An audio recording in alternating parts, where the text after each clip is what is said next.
naman! How touching! Mommy? Hindi ka pa rin talaga tapos sa pamilya ko, no? Bella, anak. How are you? Are you okay? So, ikaw palang nagligtas sa anak ko. Oo. Mabuti na lang napadaan kami dun sa lugar na yon. Honestly, visit pa rin ako sa'yo. Pero thank you. Dahil marunong naman ako mag-acknowledge ng utang na loob. Pareho tayong ina. Ayokong maranasan mo yung pinagdadaanan ko. Oh, that's right. I heard you were looking for Malu? Dahil gusto mong malaman kung nasaan ang nawawala mong anak. Tama ba? Oo. Hinahanap ko yung totoong kakambal ni Tyrone. Si Malu kasi yung nagpaanak sa akin, kaya sigurado akong may alam siya. Malu? Please. That woman is trash. Kaya nga pinalayas ko siya. Via, baka kasi may nabanggit sa'yo si Malu na makakatulong sa paghahanap ko sa anak ko.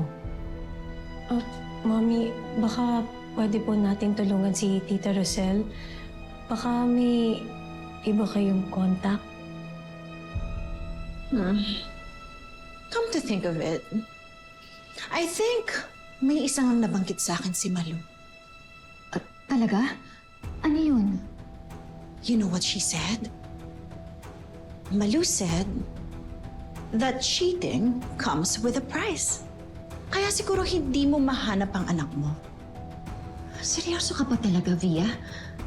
Wala ka bang kahit na konting puso? And why should I pretend? Anak mo yun sa kasalanan. So natural lang na may consequences, di ba? Via, bakit ka ba ganyan mag-isip? Hindi mo alam ang pakiramdam na nawawalan ng anak. Am I required na alamin o intindihin? Ha? Siguro nga hindi. Sa bagay, noon pa man, makasarili ka na. How dare you talk to me like that? Wala kang karapatan na bastusin ako sa harap ng anak ko! Wala ka rin karapatan na basusin ako at ang anak ko! Hindi mo alam ang pakiramdam na nawawalan ng anak.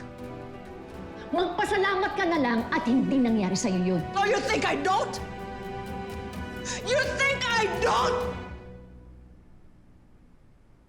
Nawalan din ako ng anak, Rosel! So, Doc, ano ko bang results? You're 6 weeks pregnant. What? Magkaka-baby na tayo. I know sinabi ko before na ayoko magkaanak. Pero when the doctor told me kanina na buntis ako, iba yung naramdaman ko. I got so excited. Kasi naisip ko na magkasama natin siyang palalakihin, magkasama natin siyang aalagaan, magkasama natin siyang mamahalin.